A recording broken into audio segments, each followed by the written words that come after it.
Hello and welcome back to Action Essentials Part 3. In this video, we are going to be diving into conditions.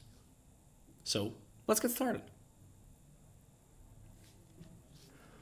So conditions are, something that allow you to check if something's a yes or a no, and then continue based on the answer. So let's open up the Start Project Action. I'm going to open it up via the quick action menu. Here we see the update record. The update record will always update the status to in progress. If a project is in progress, if a project is finished, it will always update it to in progress. But we only want a project to be updated to in progress if the status is equal to do. And we can catch that. We can basically make sure that the application checks that for us by using the condition step. So let's grab the condition step, and I'm going to add that above our update record step. So as you can see, the condition step opens up some paths. I'm going to open up the condition step and see what happens. I'm going to call this true. Path 1 is going to be true, and path 2 is going to be else. So first, check if something is true. We can create a filter rule here. So that means that we can check if something from that input that we have provided is true, then go to path 1. Otherwise, move to the other path. So what do we want to be true? Well, in this case, as I mentioned, input status, select. So the status needs to equal to do. And I'm writing that the exact same way that I've put it in the list, capital T, O, space, D, O. So to do. If the status equals to do, apply. Then the flow of our action, so I'm pressing save here, making sure that I've saved the condition step. The flow of our action will go to the left. Otherwise, it will go to the right, to the else flow. I can now grab the update record and add it to the true flow. This way, once a user presses that start project button, it will check, hey, is your project actually in to do? No? Well, then we're just going to do nothing. Otherwise, we are going to update the record. And I'm going to do the exact same thing for the finish project action. So I'm going to grab the condition, I'm going to add it above the update record, and here I want to make sure that I check if the project is, first of all, project status, so ID status equals in progress. Apply and save.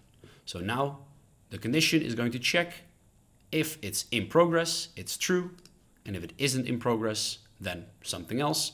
In this case, we're going to update the record if the condition is equal to in progress, because that's the only way when we are allowed to finish a project. Then I'm going to press cancel, and let's see what this looks like how it works in our page. So we're going to go to our project overview. Let's press the compile button and open up the overview of things that we have. And I'm going to open up the project and I'm going to update it to make sure that it is set to do. Send. And then I'm going to go to the overview again. Well, this is set to do. Let's first press that finish button. Let's directly finish the project. It doesn't work. Does it work if I press start? It does. I can press start again. Okay, well, nothing changes. I can press finish. It finishes. But now can I start the project again? I cannot. So this allows us to basically control the flow of these projects. And I'm going to simply add that to the delete action too. So delete project. And then I'm going to the condition. Here we go. And the condition is true. I only want users to be able to delete a project if the project is finished. Either you manually finish it because you think like, hey, well, I can't do this project anymore, or because you actually finished it. But I want that project to be fully finished before I allow people to delete it. And that's simply thinking alongside with your users, applying business logic so that they don't have to think about certain things anymore. If you have people simply just clicking all the buttons because they can, well, then it might cause some chaos in your application. So let's make sure that we prevent them from causing chaos by building in some guardrails. Create filter rule, ID status equals finished. Apply, save, and I'm going to add the delete record up there. And I'm going to create a fake project again. Delete this one. Send. Projects, delete this one. I'm gonna delete it immediately. It does not delete immediately. Let's start it. Delete it. Doesn't delete. Finish. Delete. And it's gone. Exactly the way we wanted to. With conditions. So just for you two, if you are looking at these actions, you can add a bunch of conditions wherever you want in your application. Of course, adding conditions before every step. Imagine every step you take in your actions is a little bit of extra calculation time for your application.